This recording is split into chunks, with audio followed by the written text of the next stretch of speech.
right along. So it's happening here. Came over here. What does it mean? You know, I grew up in what I guess we call a typical family. We break all the stories, and that's just a fact. And that's why everyone has a story to tell. Right Along Live, I mean, yeah, it's a real deal.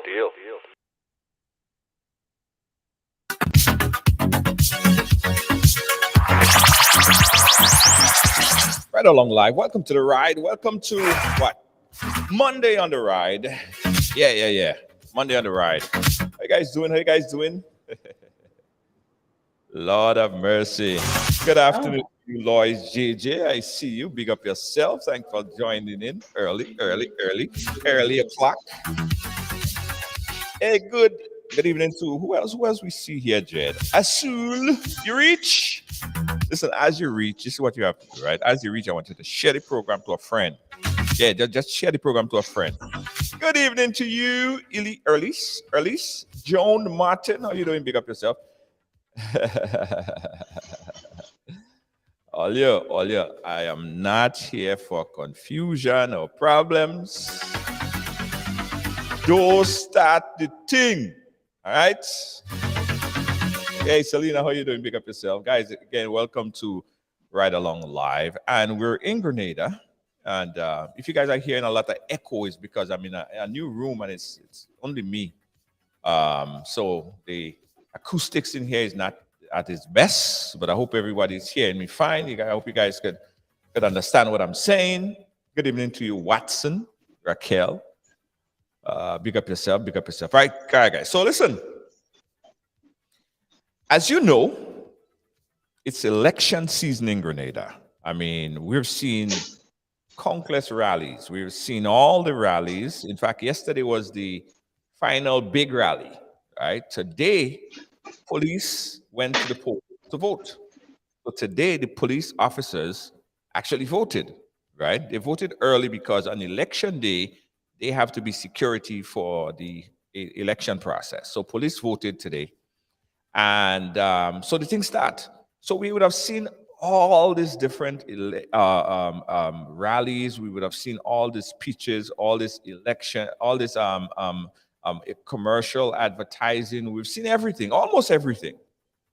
So this is where everyone come down to make their decision. Now, throughout this process, we've had the NNP coming strong and saying that they are the stronger hands to maintain the whole of power here in Grenada.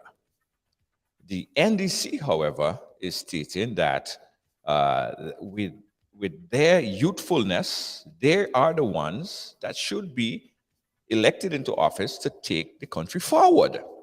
Yeah. So we decided to bring on chat with us right here. He's a very good friend of mine, two very good friends of mine.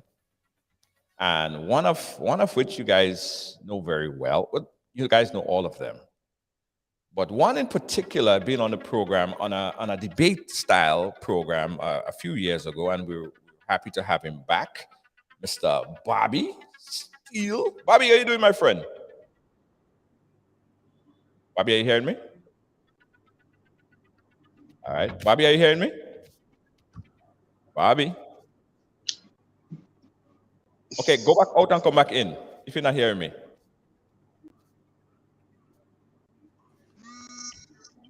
Yeah, Bobby's gonna pick up his visual. Bobby, go back out and come back in, and that's gonna fix that.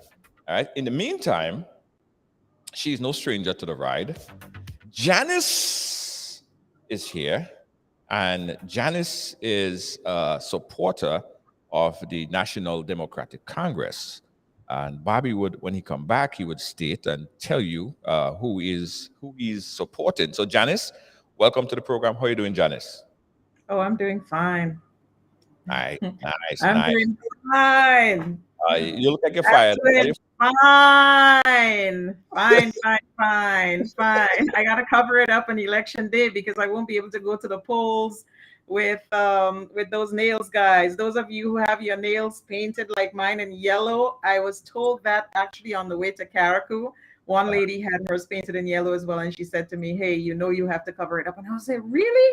And Really? yeah, so oh yeah, Yes, absolutely. You can't have nothing yellow. That is Nothing yellow, nothing green. Hi, everyone. Junior, let me say a special big up to Lydia James. Oh my goodness, my good cousin there. She said that she didn't get the notification. You got to look into that. And I see Akim there, Akim Lewis. He's calling you a liar. He say you're in a room doing the live and talking about welcome to the ride. Big up Hey. yourself, Akim. Hey, Mhm. yes, we're riding. We're riding. No matter And where. Lydia is saying right? that you advertise Jan Jan and not Janice, so she wants Jan Jan. So you answer that one. Yeah, well, listen. Mhm. You get a Janice, you take the Janice you get. You take the one that you get. All right. I'm waiting for hey, Brian Grimes is waking up. I thought it was a different Janice. Well, let me tell you guys what happened. We did have supposed to have Jan. Both of them is Janice, and both of them song alike too. But Jan, for some reason, we were unable to get in contact with Jan at this point in time. Nevertheless, we have Janice. So a Janice is a Janice. Eh? A Janice is a Janice. In fact, I saw the other Janice yesterday at Yeah. the pocket meeting in Pedmota, and she had just arrived in Grenada with her son, with her lovely Brandon. And for some reason, she's out of data range for whatever reason, and you couldn't reach her. And last minute, you asked me to come on, so I didn't get a chance to put on my face or anything. But guys, it is what it is. Yeah. Yes. We Mhm. got Bobby coming back in. Bobby, are you hearing us now again? Hold on, Bobby. Bobby, are you hearing me? No, I'm not hearing you. I'm not hearing you. I don't know what happened there again. If Bobby doesn't have a headset, he would have to make sure that the volume on his computer or his It's not on his phone. No. It's not his volume. It's not the volume. oh, okay. The yeah, if you get a call or anything like that, it would disturb the audio. But listen, guys, we're gonna have a discussion. I promise you, we'll have a discussion as soon as we get Bobby's audio popping and fix up and things like that. We're gonna have a discussion because it's just about 3 days away from the election. Yeah. Election is right around the corner. As I was saying earlier, the police voted today. I saw Beast putting up a finger up in the air. So Beast voted today. And all the police officers voted today. All right, let me see. Bobby is back again. Let me start out Bobby. All right, let me try this one. All right, Bobby, you there? Yeah, I'm hearing you now. Perfect. Hey, Bobby, one time. All right. Bobby, so they say ladies first, so we start with the lady. We talk a little bit. How you doing, Bobby? How you doing? It's been a while since we've seen you on the program. Yes, it's been a while, but good to be back, man.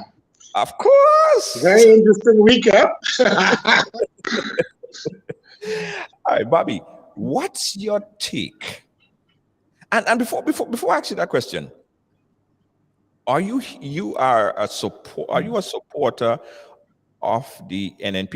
Is it right to say that Bobby Steele as a supporter of the New National Party?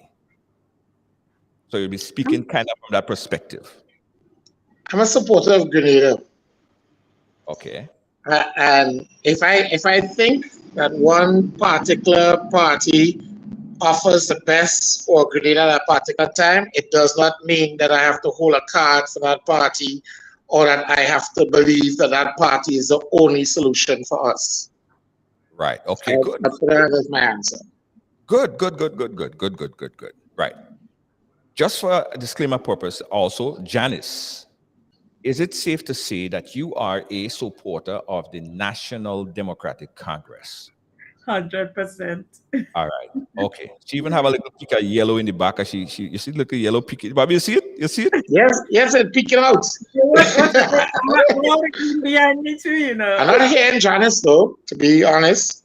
Oh, you're not hearing me? Because I said that to you and you didn't answer, so I say, and me and Bobby better than that. All right. Okay. So guys, let's get it started. Let's get this conversation started. Bobby, what's your take on the political vibe on the ground in Grenada right now? Well, Junior, what I will say is this: it is great to see the energy. It's Right. great to see so many people. I mean, the crowds that are attending these rallies are huge on both sides, which means to me, and I don't think I would put it down as just to say it's people following the entertainers, because at the end of the day, what was the cast for NDC on Sunday, Mhm. right? What has been the cast for all of the small meetings that NMP has been having that was supposedly small meetings, but yet still are getting very large crowds out to them. So I think it is that people have actually tuned in. A lot more young people seem to be tuned in politically than we've seen in the past. I don't know if the motivation is from one side, they really don't want to see us go back to what we experienced a short 10 years ago. And from the other side is energy in young people coming up. I don't know. I don't know what's driving it, but you're seeing that support out there. Yes, yes, yes, and we noticed that, as you said, the rally yesterday, it was two massive rally, and I was kicking with a friend of mine, and they were saying, "Why I feel here more than 100,000 people in Grenada," because It each looked that one, way. it was so big, and you look at the charts, you look at the overhead chart, it was so much people there, right? And people are making determination. Does that mean that it would be the same as last election? Because last election and the election before, we saw crowd. So crowd is not probably the best parameter or the best thing to look at to determine votes, and that's on the day of the vote or the day of the election. So, Janice, what's your take? What's your take on the election climate in Grenada right now? Oh, dear me. My take is that it is a very, very exciting election. I remember some years ago when former President of the United States, Obama, came on the scene, and the advent then of social media and how people responded, how social media, I don't have the statistics with me right now because, like I say, my invitation was last minute. I like to do my research. But I feel like similarly, we have seen some warfare. I like to call it warfare on social media, and people have been coming out to the extent where the incumbent literally feels that it is a kind of strategy that the NDC, for example, has put in place and are paying actors to do this and that.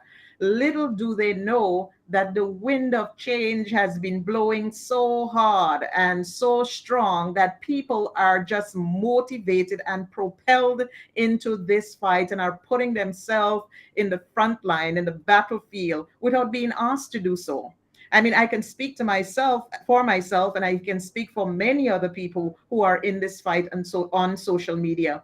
I I live in the diaspora, and I am grateful that I am here on the ground in Grenada. And when I landed, I literally got a feeling that, oh my God, so much is happening on social media. There's so much excitement, but I landed and everybody was going about their business as usual. People are at their jobs, whatever. And it's only when the rally comes around, you see people out and you see everything happening. So I'm telling you, we cannot discredit what's been happening on social media, all of the soldiers on social media that's been fighting this war. And I'm telling you, it's been a lot of excitement. I'm really, really positive, really optimistic about what's happening here, that wind of change that's blowing in Grenada right now. Yeah, Bobby, I reckon that you didn't hear her. I'm not here. It Yeah. is difficult for Bobby to be All right. able to Okay, yeah, respond. we can't, you have to be able to hear her. So, Bobby, this is what I want you to do, Bobby. Just jump out and come back in, and that's going to fix the problem. I could reassure you that with the same device. Okay. All Okay. right. Guys, this is a conversation that I want to have because there have been so much said over the time, and it's good that we have someone at least representing the NNP and someone that is going to be speaking on the behalf of the NDC.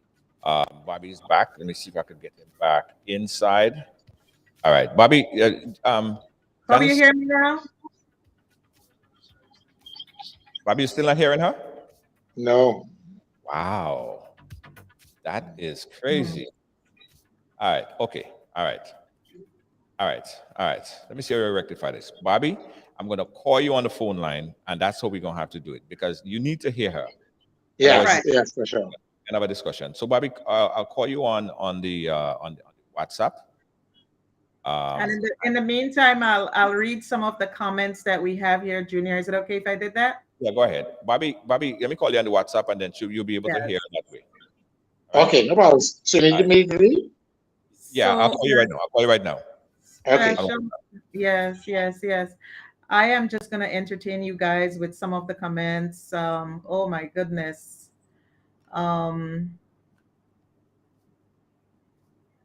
Okay, someone actually sent me a little message on the phone, and someone that I know from the police force, and they just wanted to make a comment. Junior, are you back? Yeah, I'm back. I'm here. I Yeah. just called you, Bobby. While we're you Bobby, hearing me now? You hearing me now, Bobby? Yeah. The floor is Yeah, yours.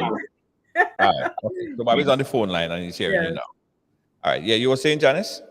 No, I was saying I just got a text message from someone that I know, and from the police force, and they said to me, "You're on the program now, so I want you to let the people know that Dr. Mitchell." I mean, they didn't address him so respectfully, but that Dr. Mitchell, I'll do that, has promised the police officers last night all kind of thing, everything that the police was trying to get from him, he's now offering them. The person said to me, the source said to me that, listen, we had numerous meetings year after year begging him to give us what they were asking, give them what they were asking for. He ignored them. And now, as an election gimmick, right? He has given them everything that they had been asking for, but they see through it. They see it for what it is, an election gimmick, an election mama guy. And that person who is an officer themselves, they're saying, listen, I am convinced that the police has voted convincingly against the NNP, right? So he said also there is no insurance for police officers in police vehicles. Can you imagine? If an officer, for example, gets into an accident with a vehicle, there is no insurance. A police officer from Sates police station fell off from the back of a police vehicle earlier this year, and he was told there is no insurance. He sustained a broken foot and a fractured skull. This is the kind of things that the police has had to deal with. And this person, who is a member of the Royal Grenada Police Force, they've said to me that they are convinced that the police has voted convincingly against the New National Party. So that, again, folks, is a lot of good news. Well, for the NDC, Bobby, what are some of the strengths of the NNP? Well, Junior, let me just say here that comment is, you wouldn't know what happened, but I can tell you, for example, that I was in the company of a bunch of fairly junior and senior police officers as Saturday night. And the conversation was overwhelming. That there's a faction. Yes, there's also going to be a faction as everything else. But the people, it was always the same thing you're hearing from people across the board. You're hearing the same exact message, which is the world we are facing now, even with the shortcomings that are within the NNP.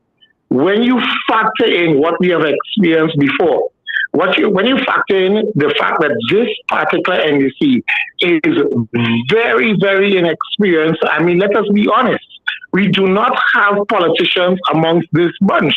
And in reality, we are facing a very, very potential of maybe the mother of all recessions coming at us. We are facing a very difficult time as it is. And you have to look at what it is that is going to, who's brought us through the hardest times in Grenada. And let's not forget, I always say this to people, January 2020, every single indicator had every part of our economy. We had 16% unemployment. We had every single part of our economy facing good growth. We had everybody, every monitoring agency out there that monitors was saying Grenada was doing tremendous in terms of growth. How quickly people forget. And I'm saying to you, when you take out this pandemic, this probably is the single best term of NNP's reign period of or any government in terms of growth. And business sectors across here, the business people can speak clearly to that. No, we have had a pandemic and it has set us back. But when you look throughout the Caribbean at the handling of pandemics, I think that who could we look at better than how Grenada handled it? So yes, you have a lot of young, and I would speak to they are very. I have always been on record as saying that Deacon is a good guy, right? So I'm not going to be out here to bash Deacon at all. And there are some young people that are very impressive, and you see as young people in politics. But at the end of the day, we as Grenadians are all going to have to make a choice of what is the best to take us through this particular time. And I can tell you, it just goes to show how Grenadians are and how we express ourselves, because the comments that Janice related to, I can tell you, people know that I have a lot of police friends, and I can tell you, I heard something completely different to what she heard. And it just speaks to how we are right now, the generation, the talks that are on the ground, the talks out here, and it is, I would say to you that at the end of the day, when we look at the situation in Grenada, it is, I believe it's one of those elections that, you find yourself in and you see large numbers, you see support, you see on both sides. Right. It really is going to be an election that I think it could end up being, Junior, it could end up being 15-0 one way again. It could end up being 9-6 on the other side. Nobody, I think, can really predict this at this stage based on what they're seeing outside there and hearing. Right. So a police officer just messaged me, right? And Janice, I'll give you a chance to respond. A police officer friend just messaged me, and he said that last election, he meaning the Prime Minister, signed a MOU to bring us up to scale. Just old talk. He said, junior police switch. I see they vote NDC in 2008, and the same time they vote NNP in 2013. He says, and now they vote in yellow. Police don't vote party. They vote on the bread and butter issues. And this particular police officer is saying that he believed in this particular poll today, that he believed that the police voted yellow. And that's his perspective. That's not everybody's perspective, but that's his perspective. Janice, you respond to Bobby. Listen, you know what? Sometimes when we back a certain horse, when we support a particular party or individuals, we surround ourselves with people of similar views. And like I say, it's all perspective. And I'm pretty sure that Bobby is renowned to be a staunch supporter of the NNP, as I was at one point. And based on that, politically, he would be surrounded by people with similar views. One of the things I want to, Bobby mentioned also, he talked about business people and how business people felt pre-COVID and how they possibly feel now and how well they were doing. I must make it clear that many business people, and I don't want to use a brush to sweep across the whole thing, but there's a lot of business people who could be considered elitist in this country. And as a result, they give big campaign donations to support political parties. And at the end of the day, all of the policies of the country, everything in the country are being done to support them. You understand what I'm saying?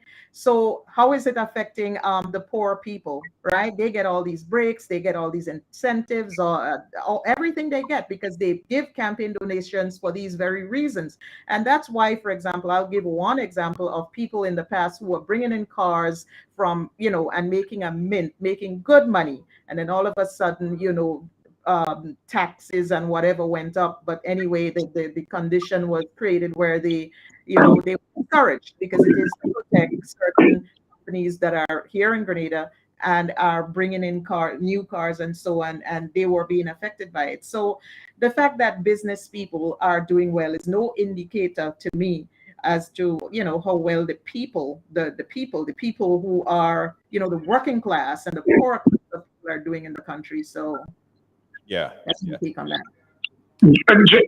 Junior, let me answer. Let me give a little bit of an answer on this, right? Right. Business is what drives a country. Business. If you don't have jobs, if you don't have business, you don't have capital flowing among the whole country. In 2013, at the end of NDC's last reign, at Christmas, December 2013, they could have almost closed the mall in town because practically no store was left open in the mall at that time. Everywhere was closed, right? In 2020, January 2020, you couldn't find a space anymore. They were expanding. As a matter of fact, they're building a whole new car park in the back of the mall, right? Because that is the amount of people trying to do business in the mall. That is the capital flow that they have to expand the car park because the amount of people that want to drive and do business, right?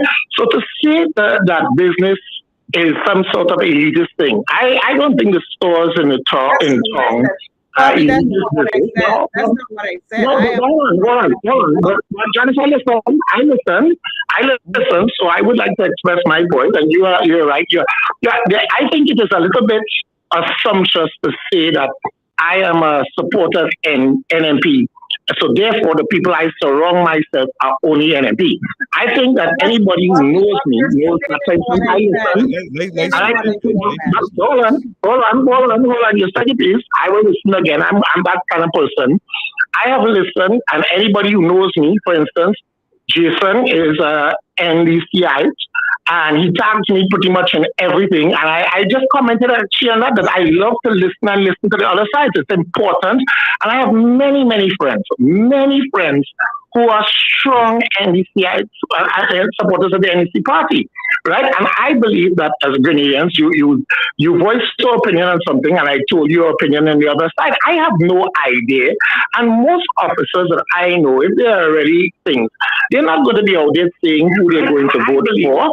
At the end of the day, I could get up in the morning and I might go on Thursday and vote for somebody else. It has nothing to do with your personal vote. It has to do with the policies and what you think is best for Grenada. And I'm saying to you that the concerns that I've seen expressed across the board, right? Across the board, even with people who like NEC, and most of the people I know that like NEC is really and truly not a matter of liking NEC. It's a matter of hating Dr. Mitchell, right? And that's a reality. Right? And I'm saying to you, I have had my differences with Dr. Mitchell as well. Right? So I'm saying to you, at the end of the day, I look at when I get into that voting box on Thursday, and I hope everybody that goes into the voting box on Thursday can actually put the color behind them. And when they actually vote, they vote for what they truly believe will be the best government to take us through the next 5 years and factoring everything that is outside coming into Grenada, right? And factoring what we are facing as a country right now. And they want to do that, I'm fine. If you get up Thursday morning, Thursday night, when I get up and you see us won the election, bet your bottom dollar I will give the support I can give as a Grenadian. Every Grenadian should, because at the end of the day, if we don't get behind what is won, how do we go forward as a people? And I'm saying the same exact way for NNP. Yes. I know Janice was trying to get a few words in. Janice? Yeah. Your take. Oh no, absolutely not. What I'm saying is that it's very difficult to stay silent when a person is quoting you and misquoting you deliberately, actually taking what you say and spinning it. So it's kind of like you say something and they're spewing back something to you that is not true. It's very, very difficult to stay silent. And, I'm very respectful. I try to listen as well. But Bobby is good at what he does. He has been doing the rungs of PR for political organizations for quite a while. So he's pretty good at spinning and that type of thing. But it's all good. But what exactly would you like me to comment on, Junior? What is the strength? Let's come off the I don't want it to be a personal attack. I want it to be constructive, right? Janice, what's the strength what strength do you think that the NDC has this time around? I think the strength of the NDC is really about reforming. It's about reformation. It's about new vision for Grenada. It's about the poor people. It's about the working class people. It's about lifting the standard of living for every Grenadian. That's how I see it.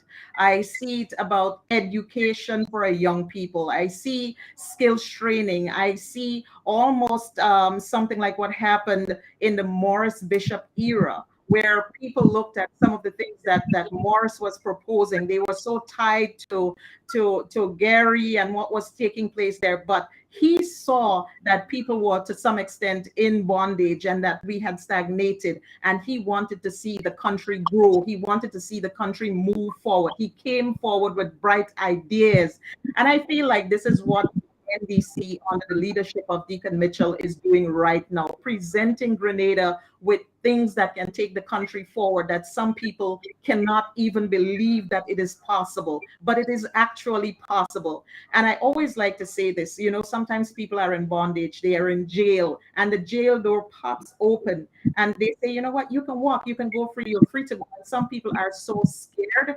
Because they're scared of the unknown. They are scared of the things that they don't know, because they've been just trained and brainwashed to believe one thing for so long. They've been brainwashed into thinking that so many things are just not possible. So I really think that what the NDC has brought forward is like, yes, we can do this. We can achieve those things that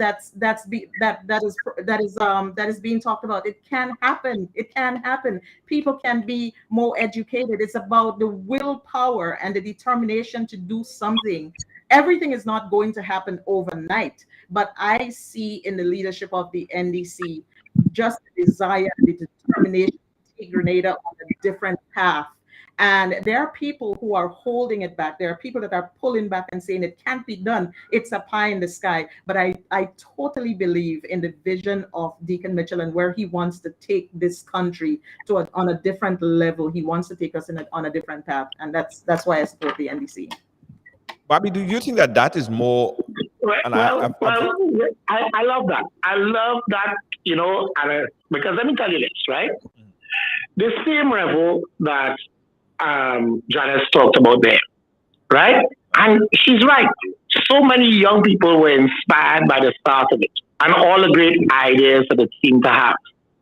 But when the political leadership realized, and when it came to the point that this as an idea and the concept of it was good for a certain angle. It came from a certain angle and it looked great. But when they realized that the economy could not sustain itself by what they were doing, and they started to look for outside help, this went against what the revolution was about and who it's supposed to be. And this ultimately was the beginning of the downfall of the revolution. This is everybody, it's clear as it sense. And this speaks so well to the issue at hand. Yes, it is great to have great ideas. Everybody can sit down and come up with a brilliant idea. And I have nothing against brilliant ideas, because ideas are the creativity part of it is what's important to come up and to keep going and to advance. But what is important to understand is, in order to get those ideas to become reality, you also need to have that experience, the connections, the thing. If people ask themselves today, tomorrow morning we have a hurricane hit Grenada, which party, just think about this for a second, Junior. You have a party that is asking people for donations to get buses to transport their people to a political rally, right? They want to have a political rally, so they didn't know people here to donate so they can get a bus to go. You have another party that has all the connections, so I've put the finance in place. You have to ask yourself, if a hurricane hit this island and we get hit, where's the connections? Where's the political connections to make us be able to survive? You have to look at all of this. I'm not against NDC. I think you have a lot of brilliant ideas. But when you hear the ideas and you say to yourself, well, how are you going to deliver this idea with a complete novice cast, right? In these times in Grenada, It's all well and good to have the idea, but we need the experience too. We need you to have some idea of how it works. As you know, Junior and Sada say, even when NMP is in power, sometimes you want to get something done and they have all the best will in the world to get it done. But when it gets into that system, and it gets on certain PS desks, and it gets within certain things, and the bureaucracy loses it. Sometimes an idea that is the most brilliant idea could take months instead of a day to even move. And you're talking about putting in a team that has absolutely no experience to deal with that background. And I'm saying to you, if people don't see some reason to have some concern about that, right, it really is that they are putting their color before the nationality of the country. This is not to knock the fact that we have to give youth our opportunity. Don't get me wrong, because I'm not one of those people that believe politicians should stay in office forever. Believe you me, I do not think that is the best way, right? So I would say to you that that is why, and when I hear people say Bobby is aligned to NMP, I have not been to one single rally on either side. I have listened to both, right? So when I hear people say these things, it's laughable. In Grenada, if you support something and you think something is the best, somehow or the other, it means that you cannot like something else. Somehow or the other, it means that you have to be some card-holding member, something like that. And it is unfortunate that we think that. As much as Janice likes NDC, I don't want to believe that Janice is not capable of making an informed decision when the day comes. I don't believe that. I believe that at the end of the day, somebody can voice their views, right, and are still capable at a split second being able to change their mind if certain circumstances presented itself. Right. Let me ask you a quick question. Is it a fair comparison? And Janice, you could chime in here as well. To look at a party that been in power for a number of years, right? So they have the machinery. They have the machinery of connections, and compare that to a party who is trying to get into power. So they obviously don't have the machinery. They don't have the connects. They don't have the all of the things that come with being in power. So comparing that to say, okay, this one is searching for money to get buses, and this one don't have to do that because they already have the funds to run the campaign. Is it a fair comparison, though? That's the Janice. Well, anyone could take it. Is I do not believe it is a fair comparison.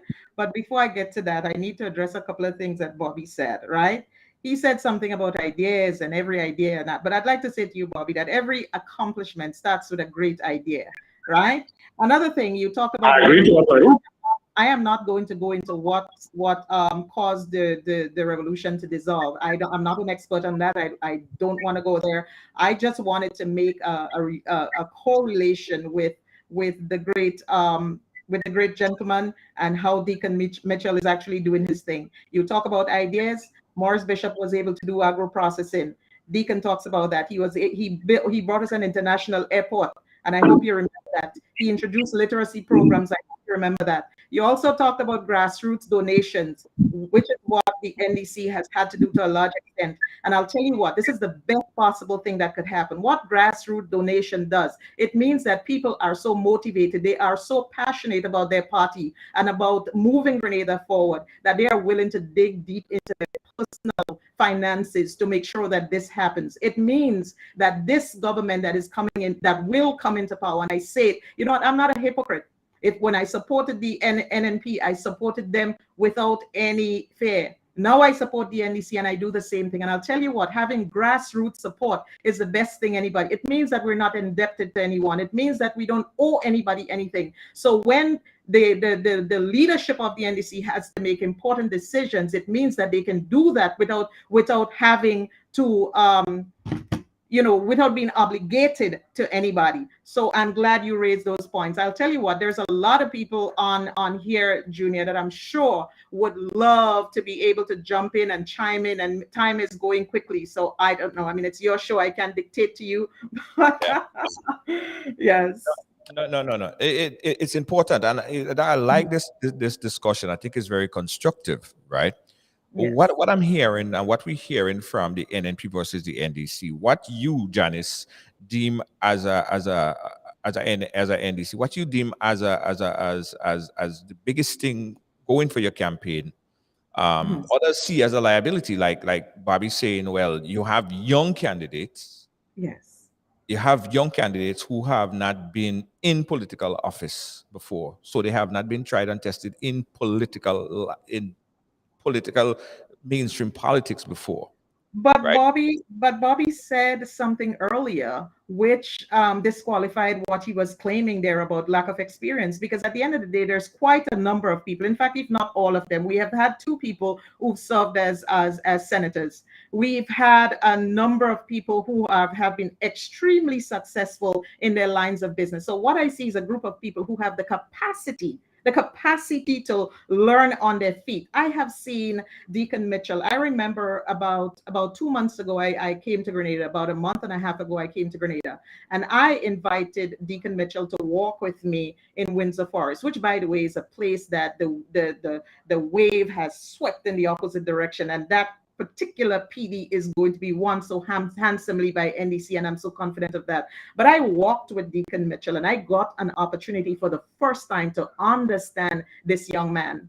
We were walking through that area, and there are people who were walking with us, people who were, used to canvassing and so forth for the NDC. And there were a couple of houses that they pointed out. And they said, you know what, it makes sense going there. These people are strong NNP. He said, you know what, I love Callaloo. His exact words, that's who I want to see. And I see Deacon Mitchell walk up to a couple of houses and started to have conversations with people. And I saw people converted within minutes of interacting with that young man. And some of these people have become some of the most advent supporters of Deacon Mitchell and his philosophy right now. So we're not just dealing with a man that has, I saw his heart, I saw his soul, I saw who he was. And that is the day I was convinced, beyond a shadow of a doubt, that this is the individual that I'd like to leave, I'd like my children to benefit from that. I'd like my grandchildren. I'd love generations of young people to have the opportunity to be governed by a young leader like Deacon Mitchell. And I think for the people who are seeing things differently and seeing it as pie in the sky, like I said earlier, every wonderful thing that has come forward in this world has been with an idea. There are people who are paid to bring ideas together. They are put into rooms and paid for amazing ideas. So the ideas that are being put forward today in this election cycle, and people are talking about pie in the sky, I think Grenada has an opportunity to see real change. And if they do not grasp the opportunity, it would be a sad day. But I know they will. Grenadians are smart. But Junior, let's start with this. I think NNP has won pretty much all those elections, and the reason why they win them, and they win them so handsomely when they win them, is because they do have the grassroots. They do look after the poor man better than their elite parties or leaders that have represented in the past the NDC vision. No, this NDC party has made changes. I am one of the people, I can tell you, and I share Janice's things about Deacon. I do. My interactions with him is that he is a very good person and somebody that I will have absolutely no problem if they were elected a leader for Grenada, right? So because they're a very good speaker and they don't come tarnished, right? So I'm saying to you, at the end of the day, though, great speakers and great ideas without some level of experience, without some level of connection, end up exactly like how the last NDC. Remember, the last NDC had brilliant ideas among them too, of all the things that they were going to do. But after 5 years, they were voted out of office, right? Because the connections to make those, and they didn't just get voted out of office. And let's be clear, they went out 15-0 and then 15-0 followed. Right? Those things don't happen in politics, right? Unless there is a clear thing of how bad they were. And I'm saying to you, in the best way possible to say this, experience counts. And experience with ideas counts. And experience with ideas and connections count the most, right? When you go into this thing, right? And I'll give you a classic example of it.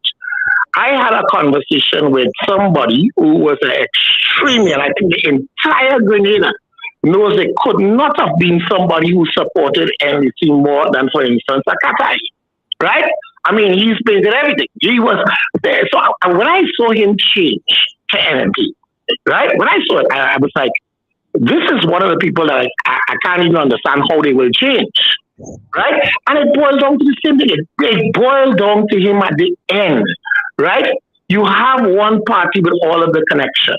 You have one party out there who has the experience, who have gone out and who could, when there is a problem, they are able to call on help from all over the world. When you do not have those connections, when you have not played a role to understand how the government works, right? When you have so little experience within the party, I do believe, I'm not, don't get me wrong enough. I am not saying we should just make a judgment on that alone. I'm saying to you, it is something that people should factor into their judgment, right? I'm not saying it's the only thing that you have to consider. I'm just saying to sit down there and say, no, let's not factor that in. Let's just put a complete whole change government and go completely in with a world recession outside, with a pandemic that is still, we still have things jumping up on the outside that come and hit us. I am thinking, seriously, I'm saying to you, that is, to me outside, that is a frightening time for people to be thinking about changing the government. If they decide to change it, what I'm saying is, we better all get behind it. We better all get behind it. And that is what I'm saying. I'm not here. I honestly see a lot of strength in both. And when we talk grassroots, I'm sorry, NEC has always had a support base.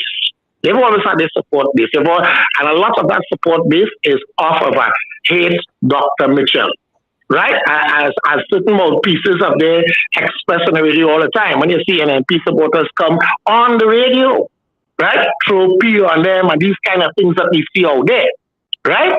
You have all of this, right? But at the end of the day, I think the majority of Grenadians in between, they just want the best for Grenada. They don't hate another Grenadian. They don't dislike a person. They just want the best for Grenada. And because of that, there are going to be people that like one side over another. It's going to be a personality. We are very small countries. It's going to be about who family you're connected to. There's a whole bunch of different reasons. Right. Let me ask you this question, because this question has been tossed around a few times. If everyone that's calling, just hold the call for a little bit. We open up the phone lines in a little bit. If the new team in the NDC, right? Currently, as you said, they don't have the experience. How would they gain the experience if they never got into politics? Because they would say one, when Dr. Keith Mitchell started, he was young. When Kate started, she was young. When Emmeline started, she was young and inexperienced.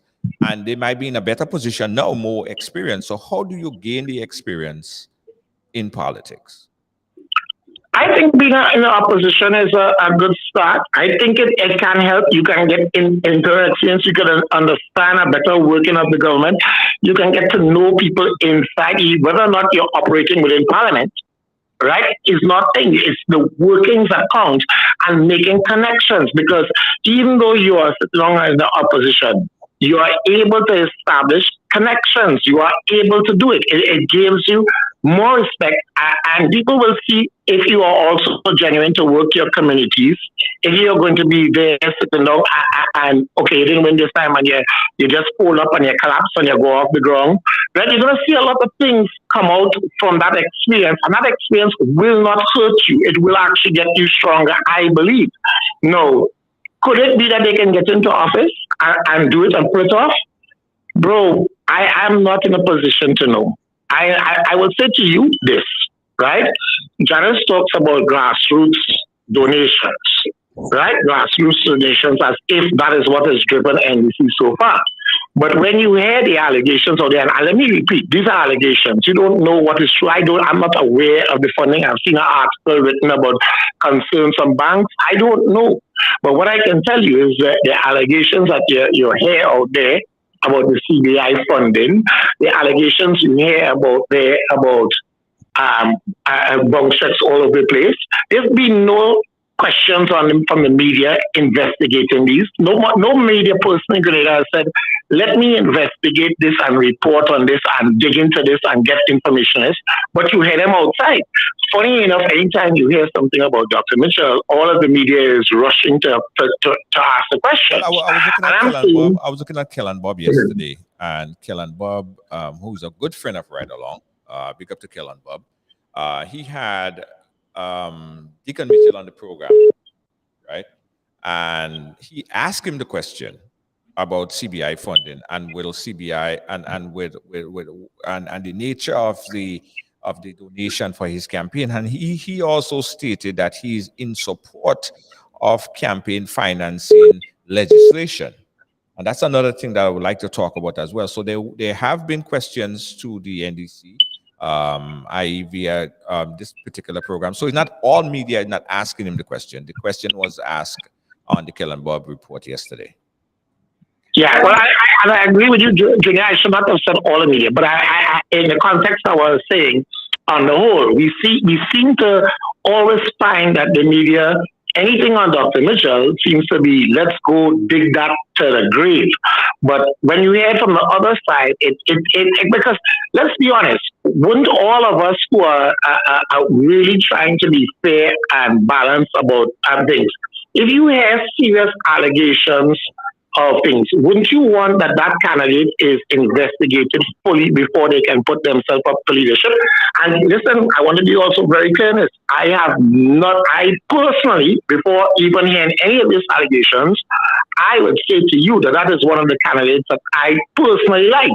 So I'm saying at the same time, I would like to have it investigated. I would have liked to bring this evidence forward. Bring this, if this is allegations, let's just see it all come out on all sides, no matter which party. No matter which party, I've always said, Raman, evidence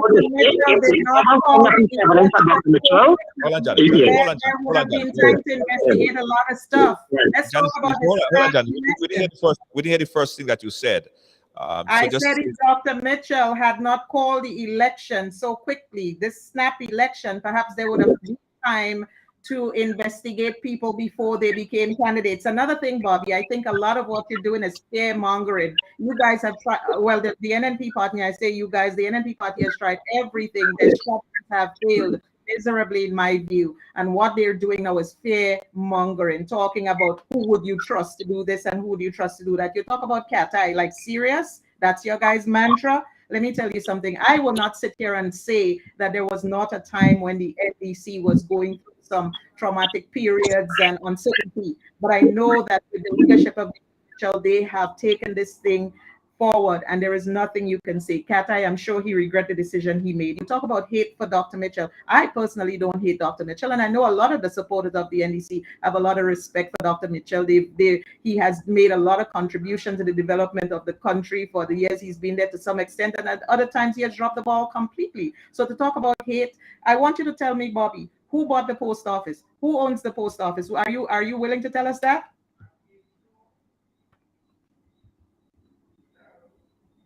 Oh, hold on. Sorry. Yeah, Bobby, your audio was down. Go ahead, Bobby. Hello? Yeah, go ahead. I was going to say something about the post office, but I didn't hear before. Okay. Well, I can't repeat it. You would have to probably go back and listen to the live, but I want you to tell us who owned the post office, who bought the post office. Let's talk about transparency. Who bought the post office? But Janice, I just said to you, I think I said it clear across the board that when somebody makes an allegation, I just think it should be investigated, right? I think it should be investigated. So gave people 1 day to complete registration. What are you talking about? Yeah, so instead of campaigning, you're saying that the NDC and everybody else should be investigated. Less than a month. You said fear-mongering. Hold on. You said fear-mongering. You want to discuss a pastor in Grenada? Who bought that pastor? Where's that pastor staying? What house was he staying in? Was that an NP house? Was that something NNP did? So what's the fear-mongering you're really talking about? Because I don't see NNP doing all that. I don't see NNP doing that.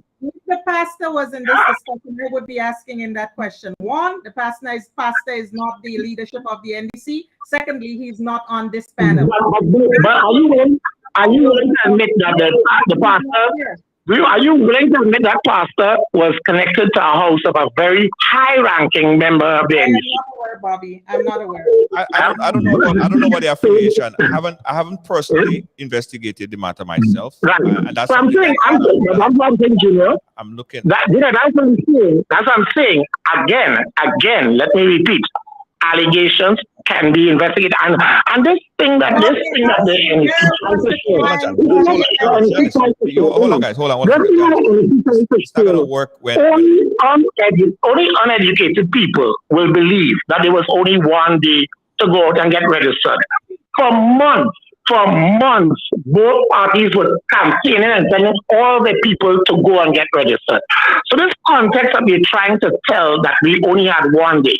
I mean, only very uneducated people will believe that nonsense.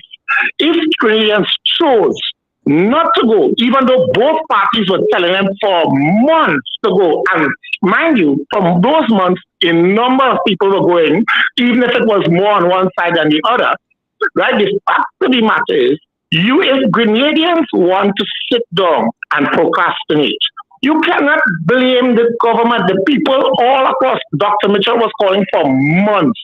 The NDC was calling for months. As a matter of fact, NDC was driving harder because they were selling to the people that it could come like this. So at the end of the day, if they could not get their people to believe the message, what was coming? Why turn around and try to blame it on the government afterwards? And you're making your people seem like if they're uneducated. I don't believe that for a minute. I don't believe Canadians are uneducated. Sorry. Right. Janice, go ahead. Here's what hold on. Like I said to you, Bobby is excellent at spinning, right? He's excellent at spinning, right? He's excellent at spinning. So I'm not even going to address that. Let me talk about the shrimp farm. Let's talk about investigation. Let's talk about the poultry farm. Let's talk about briefcase. Let's talk about all these things. Which farm are we talking about? Which farm are we talking about?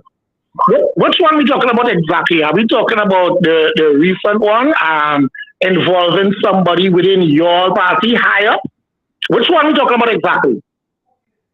Because we could talk about the 10 million loan. We could discuss that. We could discuss the what do you call it? A certain oh gosh, what do you call it again? Not a bank, but you can investigate that one too. I bet you everything if you investigate that one, you will get plenty more evidence, plenty more, because it is pretty much well known on the grounds in Grenada already, right? But you can investigate that one too, right? Because there are people who talk about it who have already done some investigation. And they're shocked. And I can tell you, in Grenada, there's a lot of things that you see happen and you can't understand, right? How it doesn't come out to light. But then, at the end of the day, like I say, right, here, allegations will always be allegations. I have always said, and I will repeat this till the day I die, the day somebody brings real evidence in front of me that Dr. Mitchell robbed this country, I would want him to face the most serious charges as a leader, as I would want any other leader to face. When I hear certain people say things, and you go and then you look at it, and they never, ever, the evidence is never there. Is he great at hiding it? Is he great? I don't know. I can't speak to it. But when I hear the kind of things that people have said about me and about other people in Grenada that have no factual background whatsoever, why should I believe when somebody accuses somebody else without clear evidence? Because I have been everything. This is Hi guys, we're now joined with Kim Mills in Carriacou. He just came in on the live. Kim, how are you doing? Are you hearing me? Yes, I'm hearing you fine. Good. Kim, were you able to follow the conversation up to this point? No, I was in and out of it, so I sort of like got lost track, what was going on, but just got a little bit end of the last speaker. Right. Okay, so we have Bobby and we have Janice. Say hi, guys. Kim Mills from Hi, Carriacou. Ms. Mills. Yeah, Okay, man. Kim, what is the situation on the ground right now in Carriacou? well, as it pertains right now, Carriacou is basically ready to go to the polls. I mean, everybody's been anxiously waiting for this hour, and the countdown has been going on for the last since the 40 days notice was given. And Carriacou is really ready for change. I could tell her that straight up because I am based here. I live here, talk to the residents, and as it stands right now, it's just a matter of hours before the people are ready to cast the vote. And in Carriacou, I could tell her straight up, we're going to have one of the highest turnout there is in any elections because people are taking this one very, very serious. Yeah. Who has the momentum from your perspective, Kim? Who has the momentum on the ground in Carriacou? The NDC, without any doubt, has the momentum. As a matter of fact, what has happened is that the NDC started off, especially in Carriacou, about 3 to 4 months ago, on the ground with meetings and establishing themselves and doing a lot of programs and things like that, because it was rumored that the possibility of the elections could be called at any time, even in last December, early January. People, they were anticipating that, so they weren't waiting. So they build up this momentum, and in the meantime, the NNP rather, was pretty much relaxed. They're not, because they didn't feel threatened because there was no real, NDC like as of the past that was posing any threat. And then when the narrative changed, when Deacon came in and he started to put his team together, and that's it. And Tevin, who was the caretaker at the time, now he's the candidate, really pushed it on because he's been working for the past 4 years non-stop. I mean, give the guy some credit. So right now the momentum is 80%, I could even say, in favor of the NDC, but that doesn't mean anything yet, until we get to the polls on Thursday. But right now, NDC without a doubt is in real command. And what is happening now with the NNP, they are basically in Carriacou defending, trying to find something to say or to rebut against. But they don't have any issues because Carriacou has been left, untouched for the longest while, basically neglected the cries of the people. And I believe that's the reason why NDC has the momentum right now. In fact, Mr. Mills, I was in Carriacou recently, and I understood that Dr. Mitchell was invited by the candidate to visit P.T. Martinique, and within 17 minutes, he had to leave the island because the people of P.T. Martinique, they rejected him tremendously. Have you heard anything to that effect? Well, I heard the same story too that you just been hearing there, and I try to confirm it, and the people in P.T. Martinique were confirming it that was the case. I mean, if that story is 100% true, that's very embarrassing. But why I want to believe it is because after they came from P.T. Martinique on Thursday, right? Yesterday, which is Saturday, they went, not yesterday rather, sorry, Friday, they still opted to go back to P.T. Martinique. Now, if you just come from there, just a matter of 24 to 48 hours, why are you going back? Something about that story could be true. And I want to believe it, but I am not an eyewitness, so, I can 100% say that that's the case. But that revisiting P.T. Martinique is saying to me that things didn't go well while the Prime Minister was there. The stories could be true. Right. I want to go into a very important topic, one that we had on the program before, and it had to do with campaign financing.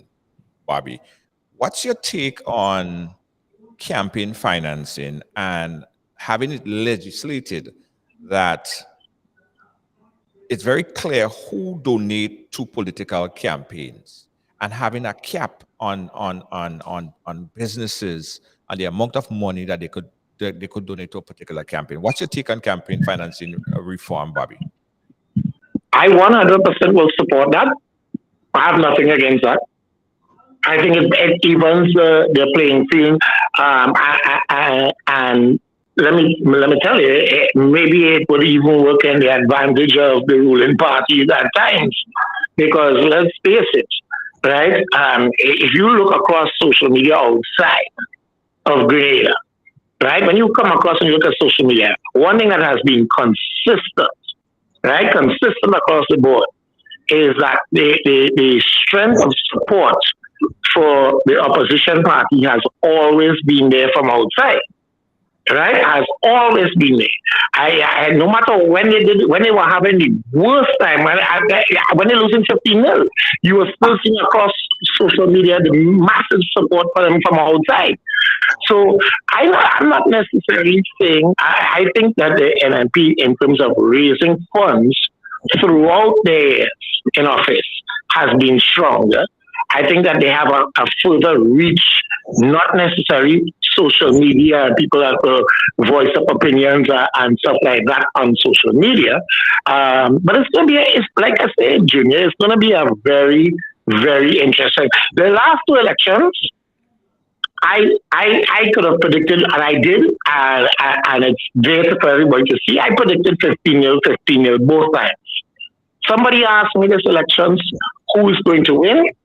I would say to you, I have my gut feeling about who should win, but I will also say to you that there is no way, there's nothing that I have seen so far that can tell me that anybody out here on this ground could actually predict this particular election.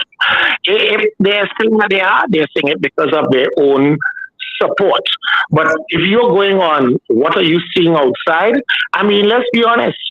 While the big meetings, while the huge meetings outside, the rallies, I will call them, have shown massive support for both parties, you're looking at the small meetings and you're seeing very good support for both as well.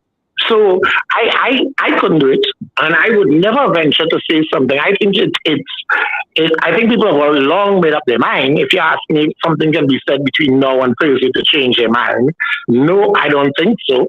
But at the same time, I think everybody just has to go out there, vote for who their conscience tells them to vote for, and then when this elections is finished, no matter who wins, please, 6 o'clock in the evening when it's done, please, when the results are finished, please just all of us just get around to understanding Grenada has got to be supported by all of us. There can't be division. There can't be if we want to achieve, no matter which party is in office. Yeah. Janice, any respond? Oh, I don't mind responding on that, Junior. This is my side of it, you know. For instance, you have the incumbent been in there, 15 seats, no problem at all, in full command. But now you have the challenger coming in, and they are putting up a stiff challenge. Whenever you see these things happening there, from my experience, the challenger, the one that's coming in there now, would have the momentum, and the fact that you would find the other side, which is the incumbent, saying that, well, it's going to be a close thing. Listen, that signals that there is something there that is in the making, whereby the incumbent could be thrown out of office. Because under no circumstances should you be making any statements like that or seeing a challenge of the nature and trying your best now to hold on. Because this election, as compared to other elections, I think the NDC has rebranded itself and they've taken a different strategy, and they've really, in my view, gone out there and get the sources proper, get their act together, and they have in everything that you're looking, whether it's on social media, they've been very prominent and maybe dominating, whether it's on production, they've been there as well. And the NNP right now is basically trying to do catch up. Let me just say something quickly. Now, over the past rallies, if you notice, the backstage, the backdrop of the NDC has been, I mean, to me, I've never even seen that in Grenada yet, that they have been doing an excellent job in getting messages out in the back, whether it's photos or whatever the case might be. And the NNP have been blank for the longest while. Now, last night in the stadium, wherever they were, they tried to put something there to compete. The next thing is, again, look at the way the NNP is on the defense. I mean, they're trying now in that the lighting of the phones and all these things that Deacon has come across with. NNP was doing that last night. They're lacking ideas. I mean, really, they're feeling the pressure. And anytime you see a challenger is coming to you like that, look out. Look out. Without a doubt. Exactly. Junior, if you allow me, I'd like to talk about something, agro processing. And we know for a fact that a couple of plants around the country have been closed down, right, during the leadership of the NNP. Bobby, let's talk about the mangoes. I'm lucky, I'm happy that I came to Grenada while mango on the ground making dog, for example. We have a agro produce chemist lab. We have Bureau of Standards. What have they done for the people in the agricultural sector? What have they done for agro processes in Grenada? I work for a company in the United States where we do labels and packaging. I came here and stayed a month in this country looking to see how I can help people in the agro processing industry. And that is when I realized I could not even sell labels to people because their products, although they have amazing products, great products made organically and with love, it is not packaged properly. You don't even know the contents of the products. I walk around to some of the souvenir shops, right? And they have one or two local products thrown in there haphazardly, right? Some of them just have a name. Imagine a tourist is coming off the ship. They just see a product with a name that say, for example, tamarind ball. You've never eaten a tamarind ball before. What do you do with it? Bathe with it? Wash with it? What do you do with it? The produce chemist lab has failed Grenada's agricultural sector. The Bureau of Standards is a waste of time. You know what they do now? They import a small amount of apples that they sell to agro processors instead of helping them. They don't even have the ability to test the content, the content of produce outside of the salt and the sugar that's in the product. After how many years? These are just statutory bodies that are there to collect revenue from donors and are doing nothing for the people of Grenada. You're going to tell me that this government has been in office for 20 plus years, older than some of the young people who are voting today, and you're defending them and talking about if something were to happen and if we were to have this, and if, suppose what? It's time for the NDC government to take a rest. We have a group of NDC government take a rest. I like that one. That's a good one. That was a good one. That was good. That was good. That was good. You want the NDC government to take a rest? I agree.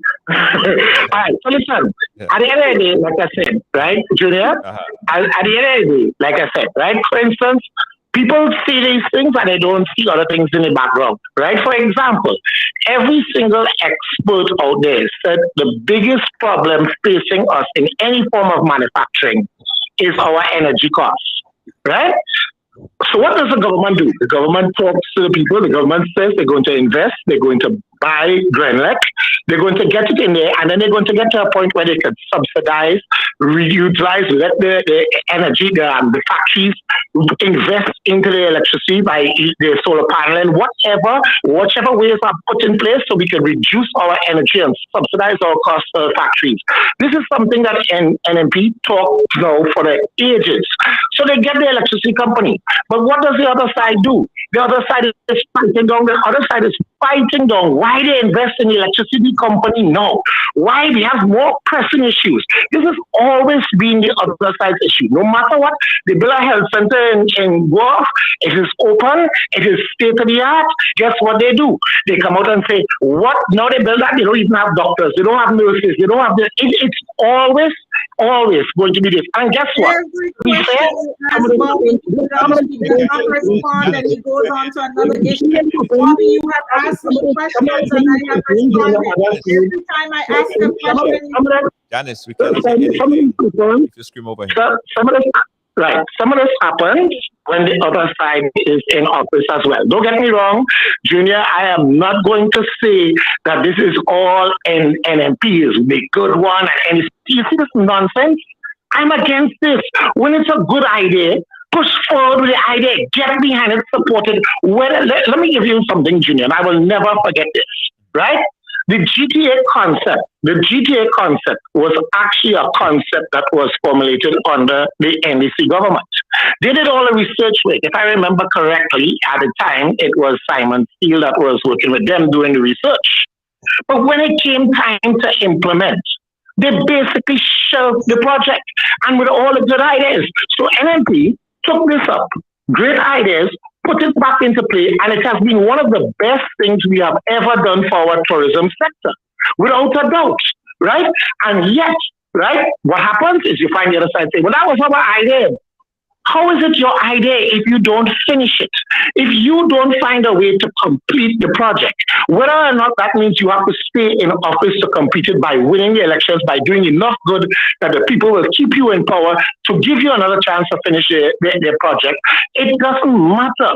It doesn't matter if you don't finish it. If I have an idea that one day I want to build the best nightclub in Grenada, but I never get around to building it, and somebody gets the idea, and somebody gets the finance, and somebody gets the heart to build that project. Should I then say, well, you know, that was my idea. I was going to build a club. It's mine. No, you can't. But what counts is what is best for Grenada. And no matter what people want to say, at the end of the day, when we look at the history of delivery in this country, delivery is real clear about which government should be in office. Right? And I'm thinking, could a new government and a new change come in and make it better? If they can, put it this way, if they get in, the only way they're going to achieve that is if we get behind it and support the things and not just be condemning because there's not the party we like, right? Because once you do that, the problem will never go away. And that's what I'm saying. The truth about it is everybody needs to come on board.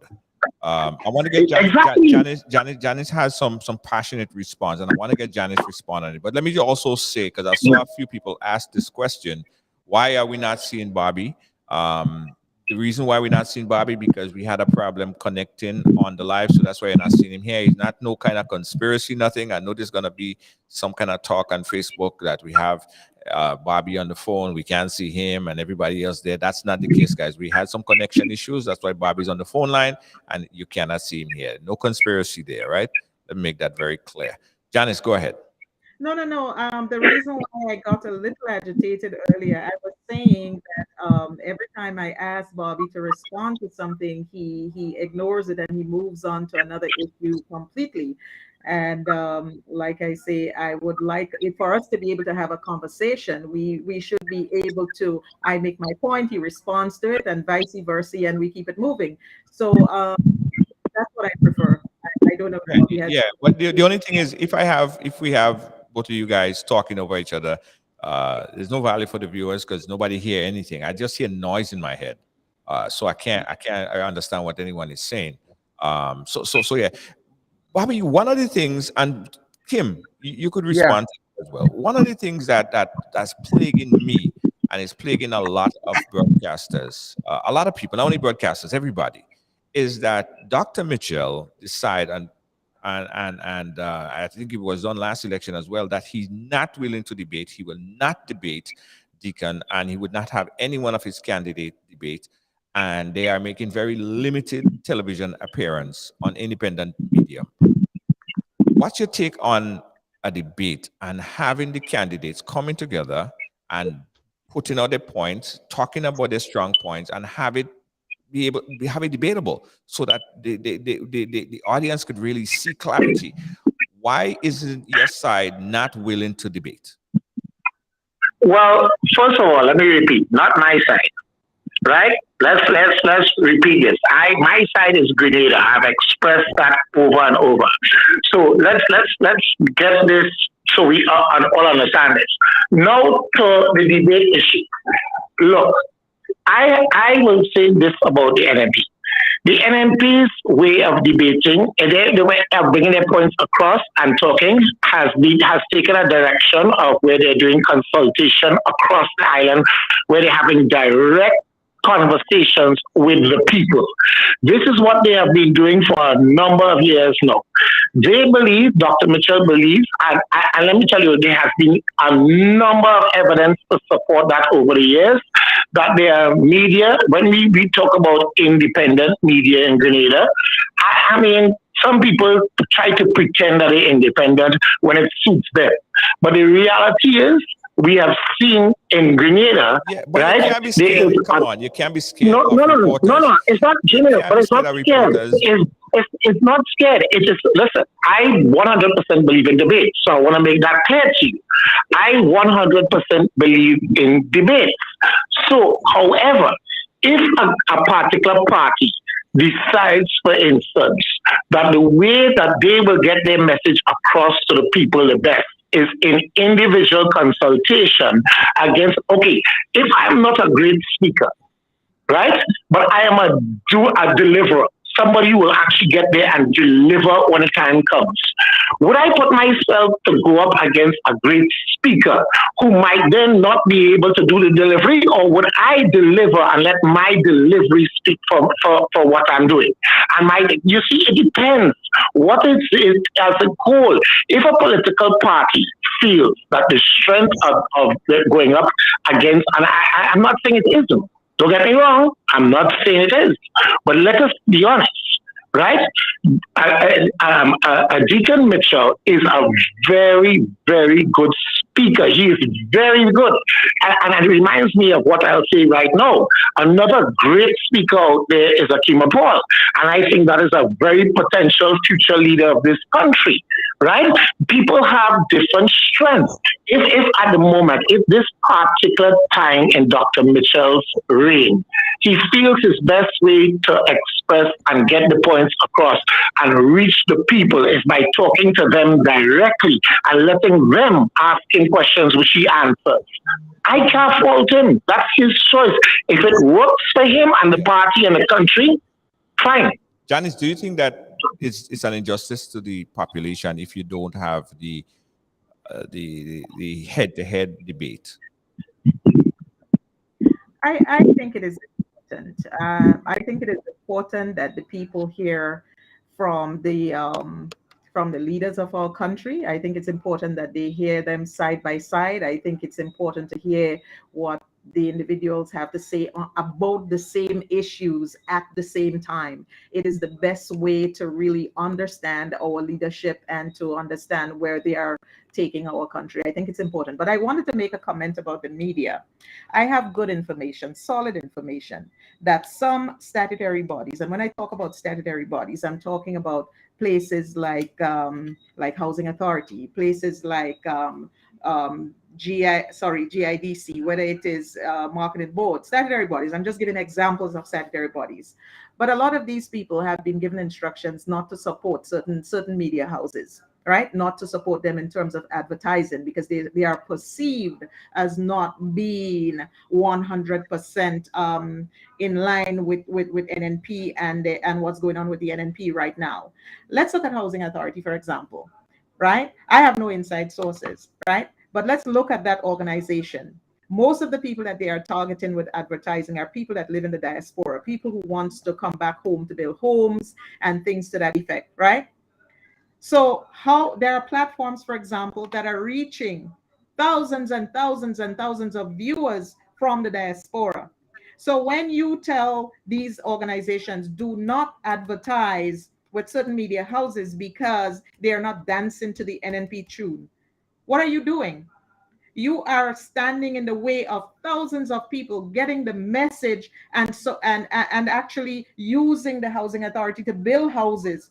I mean, these statutory bodies, a lot of them are, as far as I'm concerned, are just white elephants, and they're just being used by the whims and fancies of governments to attract funding and to do a lot of stuff that is not beneficial to the people, right? So when it comes to the media right now in this election cycle, I have a feeling that the majority of the media houses on the ground are being controlled by the NNP. I understand that there is a relationship with in fact, I don't want to get personal and start calling media houses names, but Bobby, can you speak to that, or can you deny that this is I mean, had it not been for the strength of social media, it would have been very difficult for the NDC. But thank God, social media. Before we go to Bobby, I want to get Kim's perspective on this because Kim owns a radio station in Carriacou. Well, yes, and I'm glad that you asked me to join in on that day too. But the first thing I just want to just quickly say about the debates is that in the situations where you're going to have a debate, the government or the incumbent wouldn't want that for the simple fact that they find themselves in a defending position all the time. They have not delivered to the people. And the challenge there is that they're going to lose a lot of points because the questions will be asked and it will not be able to answer properly. But talking about media, let me tell you something. With my experience, this incumbent, this government has tried to control me personally in media for the simple fact that they didn't want me. As a matter of fact, they labeled me as anti, right?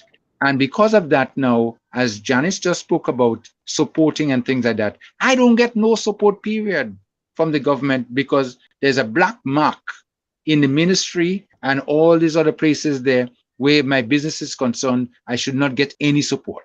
I'm telling you that because it's been said to me on many times from the same people who work there. But, you know, talking about interviews and talking about them control the media, I, on several occasions, because I have a good relationship with the Prime Minister, and I asked him, especially in Carriacou, I said, listen, Doc, we have some questions we want to ask you. We need you in Carriacou. Come and speak to us, you know, and let's give us some answers to our needs and things like that, you know. And on one occasion, he agreed that he was going to come on my program.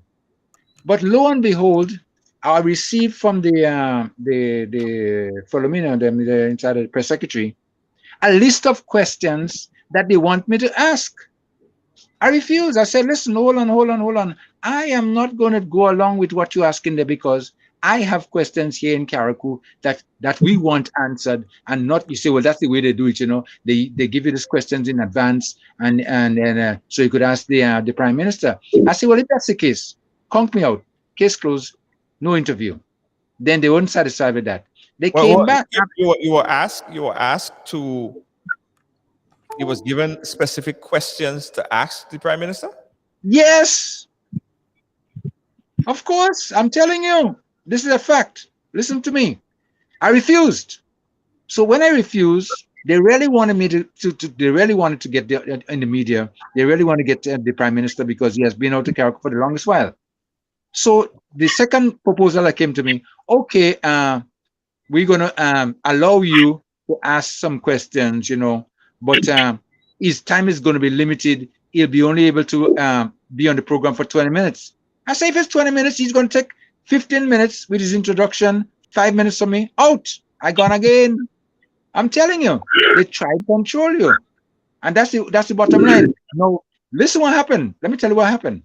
So we did a joint with another media house, which is theirs, and they have control over that one.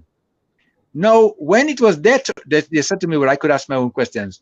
When it was their turn, the other media house to ask questions, I could have asked the questions from him because I was given the questions already. So he was given it. I could have read it out. He could have just stopped the first one he's going to ask, and I would continue. That's the way they try to operate. And then because of that now, I've been labeled as a supporter of the NDC, and I don't mind being labeled in that way. And I don't get no work from them, no jobs. They're scared of me with interviews. And let me go further. They made an attempt to avoid me from teaming up with Kem Jones. Yes, the attempt was made, and I still listen. I'm not a walkover. What I'm telling you is from my experience. I don't want to go too much into more details because other people want to get on the get their voice in there. But this, I could tell you what I'm saying there now has a lot more to it. Thank you. I've heard a lot about press freedom and the inability for a media organization to do their jobs adequately. But we have on file, Bobby, where Kim is saying that happened specifically to him. Have you heard about the other instances? And what's your take on press freedom is an attack where the media can't even ask the question that they want to ask of the Prime Minister or the leaders? Well, this is what I will say to you, Junior, right? These are the kind of things that I say.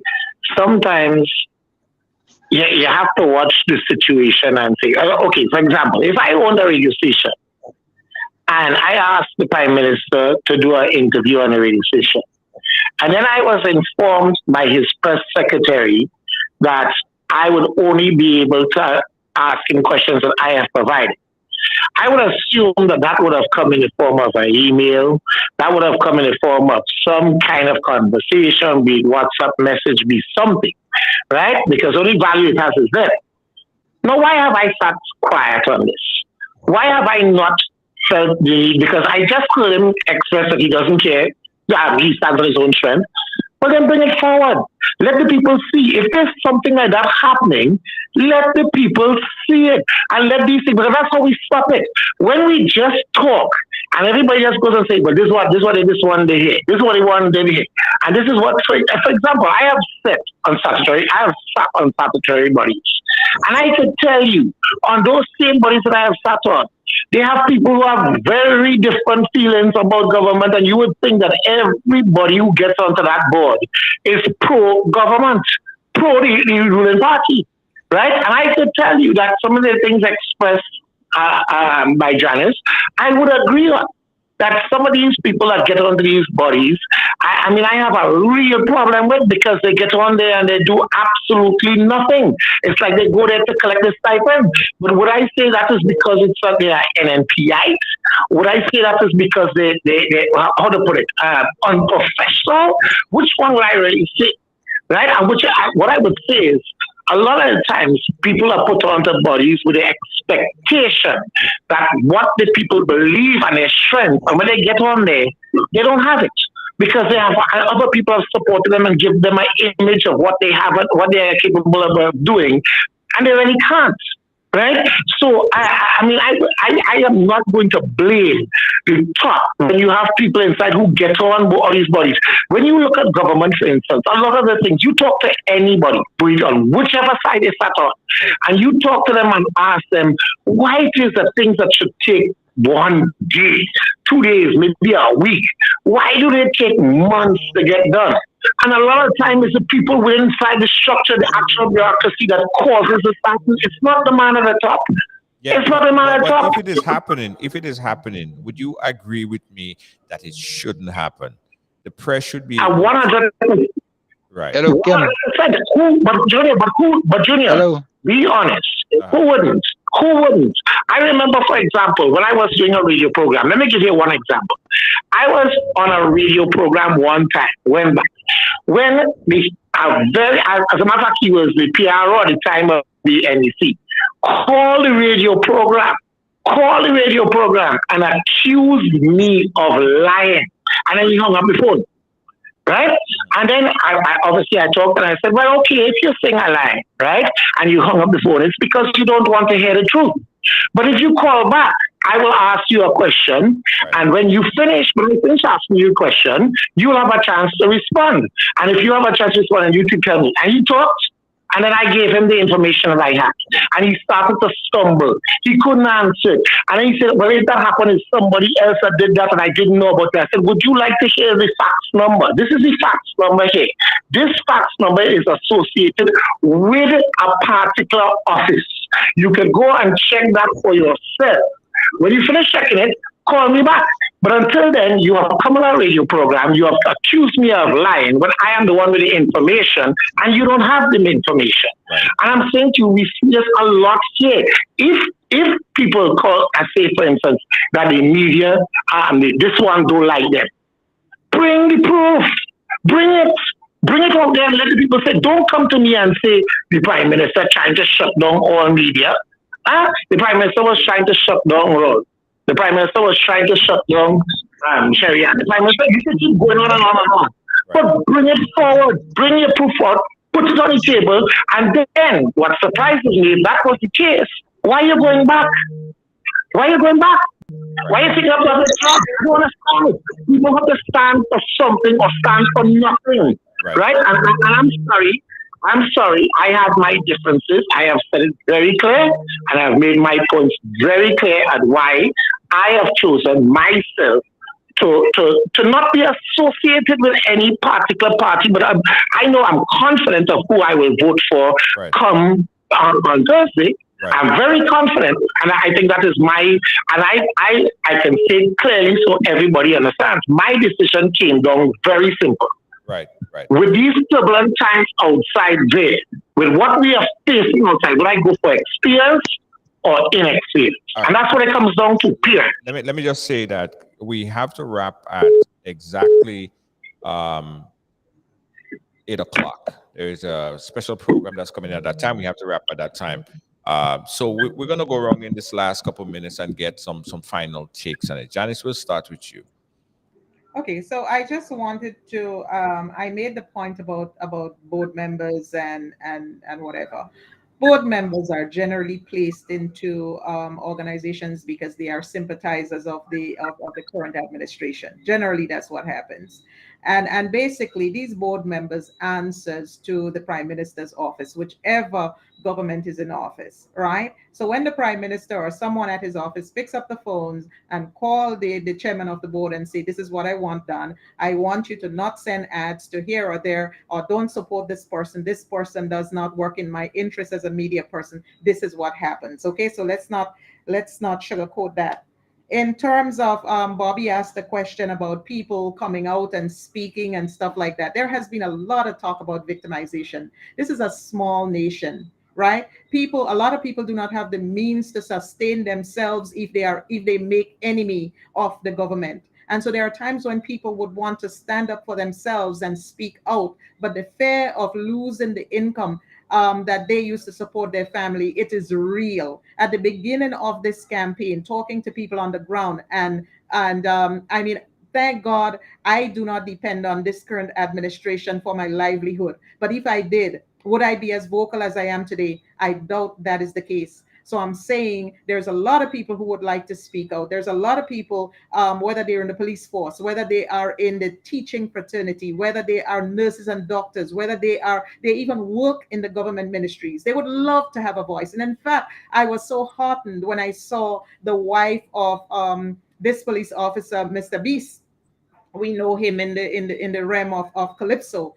And she came out and she stood up, and you know what courage it took? I know a lot of police wives myself. I happen to know them myself. And the stories I hear, it's traumatizing to even listen. And the fact that she came out and she spoke so passionately about what she has experienced as the wife of a police, and seeing her husband, suffer as well. I am saying that it is good that people are seeing a light at the end of the tunnel. People are becoming emboldened. People are beginning to see that this wind of change is moving in a direction where they could actually relieve and release themselves with all of the pain and the suffering that they've been having for the last how many years. So in terms of why I choose to support the NDC, I see the NDC as the way forward.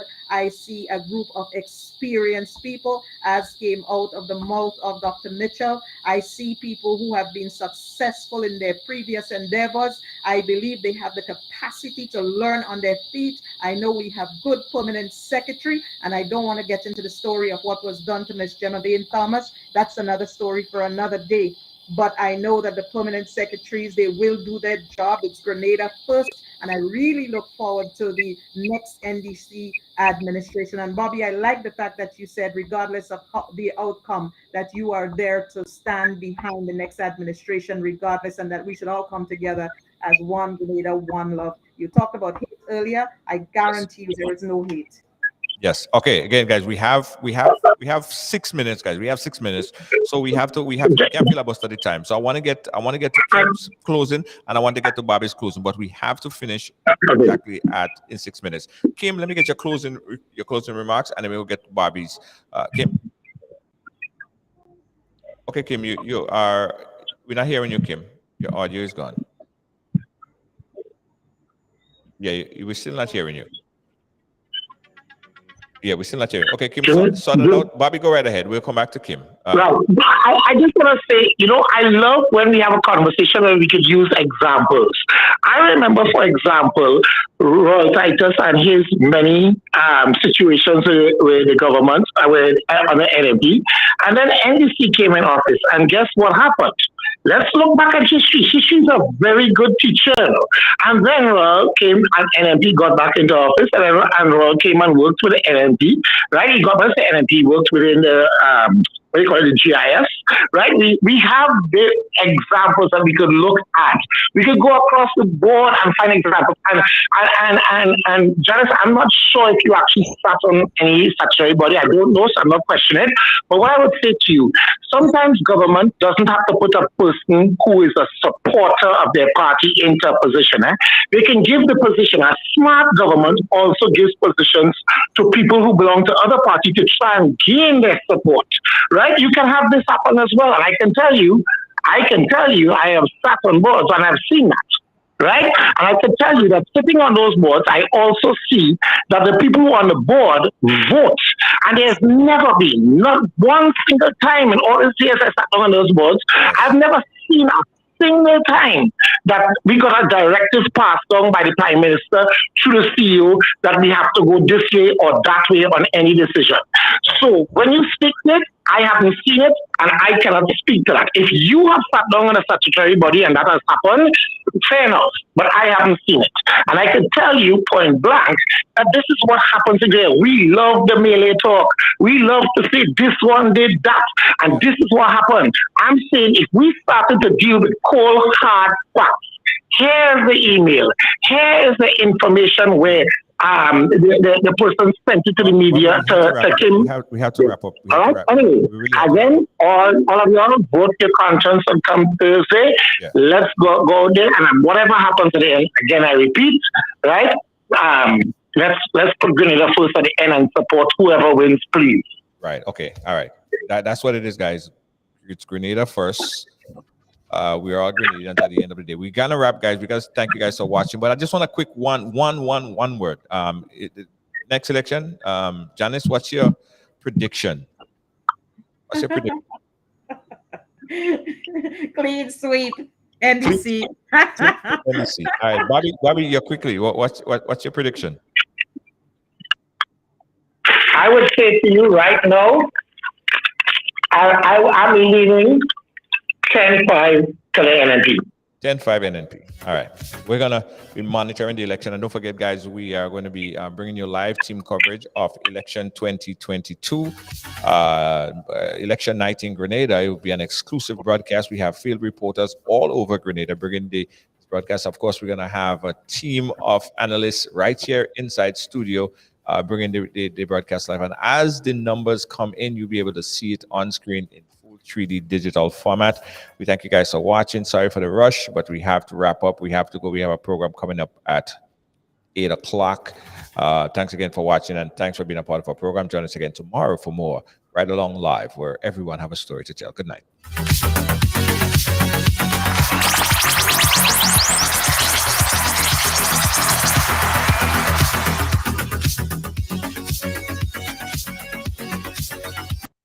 Chicks Export Limited, Toronto, Canada, shipping barrels and other cargo to Grenada in 3 weeks, including custom clearing and home delivery to anywhere in Grenada.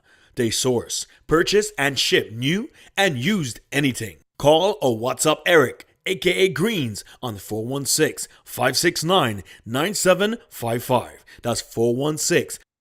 Williams Funeral Service serve you with dignity and compassion as you mourn. Every day, we embark on the journey of life, and one day, the journey will end. It's on that day that you can entrust the celebration of life of your loved ones to David Williams Funeral Service. Call 718-291-3823.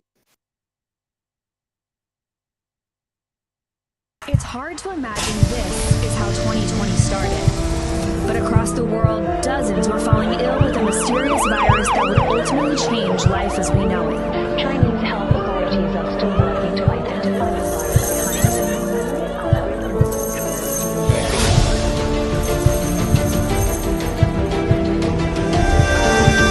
So the COVID-19 pandemic is now casting doubt over the 2021 As soon as it gets open, I can. As soon as it gets open, I can. As soon as it gets open, I can. As soon as it gets open, I can. I'm tired, see home and need us. Why you talking the job must pay? All you understand, job must play.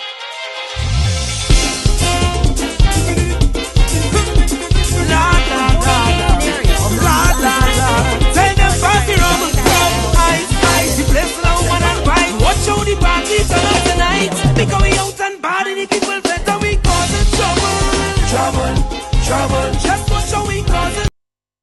My name is Junior George, founder and host of Ride Along Live, and I'm inviting you to become a paid subscriber to this platform. With your support of just $4.99 per month, you could do so much to help this platform grow and to help us help you and others around the world. We encourage you to click that link and become a supporter today. Thank you so much. We appreciate you.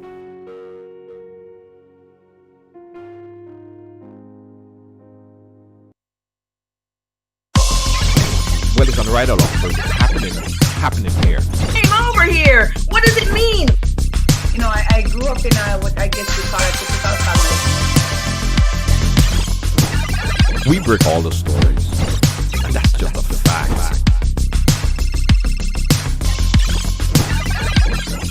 And that's why everyone has a story to tell. Ride Along Live, I mean, yeah, it's the real deal.